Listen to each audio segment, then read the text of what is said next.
Good day, students. It's Miss Vernon, and I am back with your final part 5 of lesson 5.2. Today, it's just going to be a mixed practice day, so we'll just be practicing all of the different skills and learning to recognize which techniques to use at what time. So again, that ultimate objective that we've been working on all week and even last week is I can simplify to show the left-hand side is the same as the right-hand side. Today's secondary objective is I can use the most effective method to do the proof. Let's review our tips and tricks and then move into the lesson. All right, in our tips and tricks, it says, remember, rewriting in terms of sine and cosine may help you in the process. So that's sine and cosine trick. Be mindful of the end goal. This has not been stated, but we've embedded it in. Sometimes it's better to multiply out the expressions, while other times it might be better to leave it alone. So just be mindful of where you're headed. Remember to either try to factor or multiply by the conjugate. These things will allow for you to get a Pythagorean identity in many cases. Work one side of the equation at a time. Do not work on both sides. Make sure the expressions match before replacing them. Sometimes they'll be reversed or missing a squared part. All right. Let's go ahead and get started with a few examples. All right, example 10, we are given this problem. I encourage you, as always, pause at the beginning. Don't just start writing. Take a look at the left-hand side.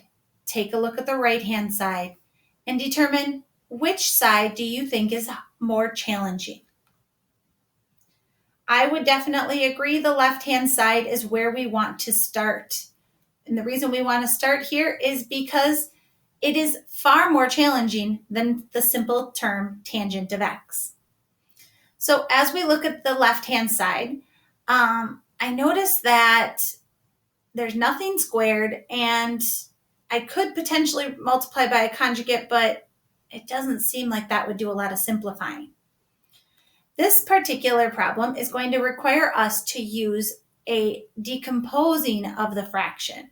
So right now it's written as a single fraction, but if I rewrite it as a separate fraction, so because everything is over that denominator and I have two terms that are being subtracted, I can write each term separately over that denominator. That's what I mean by decompose the fraction. When I do that, hopefully you are seeing that this is equal to 1. And this is equal to tangent. And positive 1 and negative 1 is 0, so that produces tangent of x equals tangent of x. This particular problem can cause a lot of students to shut down because they don't know what techniques to use. By decomposing and rewriting it as two fractions, it allowed for us to simplify without doing extra steps. Let's take a look at another problem.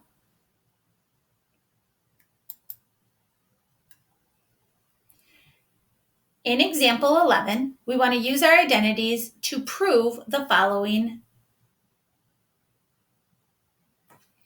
All right, so this problem, notice I've not included a reason column. The reason I didn't include that is because there's just not room with how much expansion we will need to do.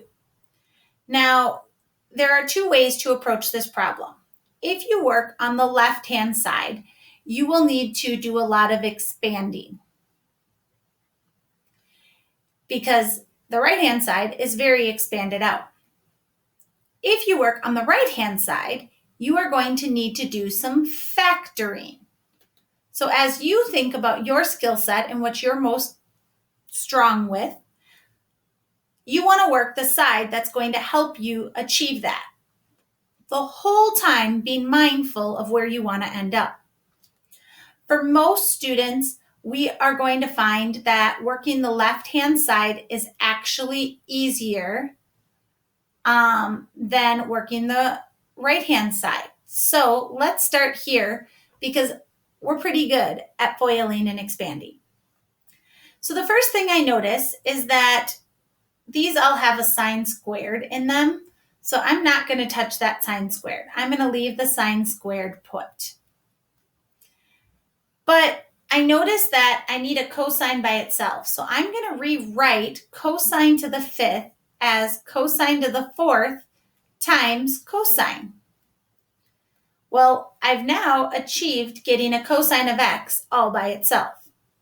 I'm one step closer to making this proof happen. But I need to somehow end up with not having a cosine to the fourth, but having a bunch of sines. So the next thing I notice is that, well, I can rewrite cosine to the fourth as cosine squared. And that's helpful because if I write it as cosine squared, I know I have a Pythagorean identity that I can plug into that. And we've done a lot with these Pythagorean identities. So if you need to, go ahead and pause and write this off on the side. But I'm going to focus just on this part for just a couple minutes, and then we'll go back and put everything back together. So cosine squared of x is 1 minus sine squared of x. And because I only wanted to have sines with the exception of this one cosine, this seems like a great spot to start. Next, I'm going to FOIL this out. When I go to FOIL it, I would have 1 minus sine squared of x minus sine squared of x plus sine to the fourth of x. Sine squared times sine squared is sine to the fourth. And simplifying this down, I get 1 minus 2 sine squared of x plus sine to the fourth of x. Now, I didn't forget about these. These first and last terms are going to come back into play right now. Oops. So we have cosine of x there, and don't forget about this sine squared that was sitting out front. Well, we're very close. I see that, and I'm starting to see parts of this other part come together, but we're not fully there. So what we're going to do next is we are going to do some distributing. We're going to distribute that sine squared into the 3 terms that are in the first set of parentheses. Remember, we distribute over addition and subtraction only. So I'm not going to distribute it to that cosine term. When I do this distributing, I get sine squared of x minus 2 sine squared times sine squared is sine to the fourth. And sine squared times sine to the fourth is sine to the sixth. And just like that, it now matches in both parts. We have successfully proven the left-hand side is equal to the right-hand side. Again, in a problem like this, you want to think about where your strengths are. You can do a proof working either side. So if you felt more comfortable with factoring, maybe you would begin with the right-hand side. For most students, they are more successful with expanding, and that's why I chose to do the expanding side or the left-hand side. All right, I have one more example to conclude these lessons, and here it is. We are going to show that the left-hand side is equal to the right-hand side. Again, in a problem such as this, just be open-minded, keep that thinking going, and always start with which side is more complicated. As you consider this, I am noticing that both sides look fairly complicated, but I do know how to work with a lot of squared terms. But oddly enough, I'm feeling more drawn to working with this right hand or this left-hand side. So that's where I'm actually going to start, is on the left-hand side. And whenever I feel like I don't know what to do, I kind of start trying to put in some of the squared terms. So, for example, I'm going to go ahead and rewrite this or multiply this. And because I see that there's a little bit of that Pythagorean identity happening on the top, I'm going to multiply the top and bottom by the conjugate of the top. So sine squared of x plus cosine squared of x. Again, this is a try. I might not be choosing the right choice, but I have to start somewhere. And again, remember, I'm not going to be touching that right-hand side, so ignore that side for right now. When I do this expansion, I am going to be foiling on both the top and the bottom. So foiling out, oops, let me go back, I apologize.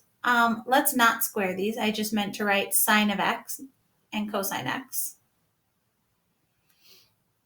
All right, now let's go ahead and FOIL this out. So we have sine squared of x. That's the first. And then we have the outside, which would be minus sine x cosine x. And we have the inside, which is plus sine x cosine x. And then we have the last, which is minus cosine squared of x.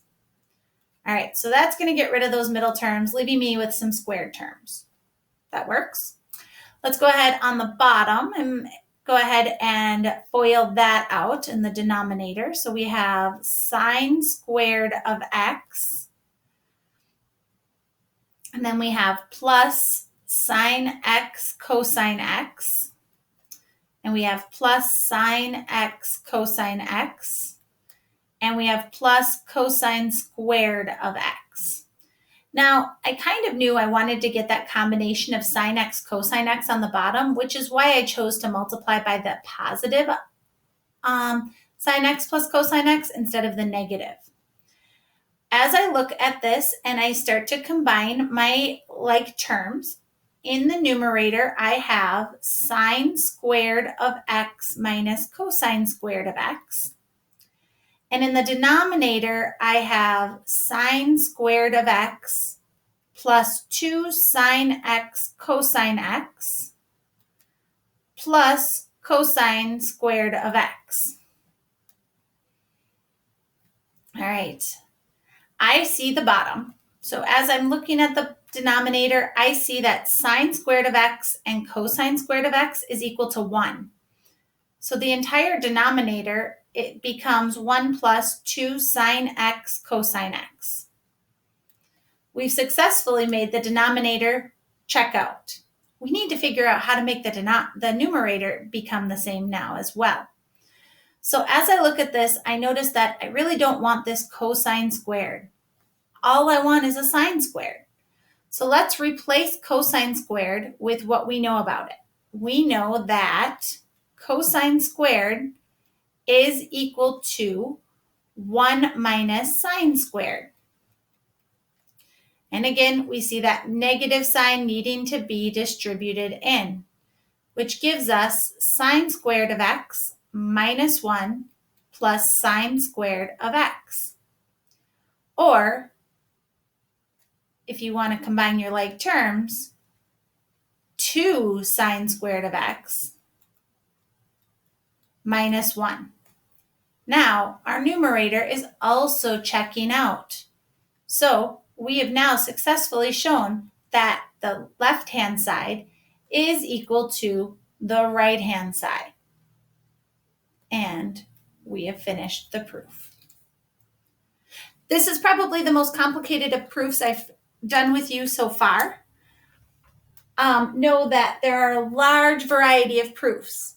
If you felt really good about this proof, fantastic. If you felt like, ooh, I still need some work, just keep practicing. It will get easier, I promise.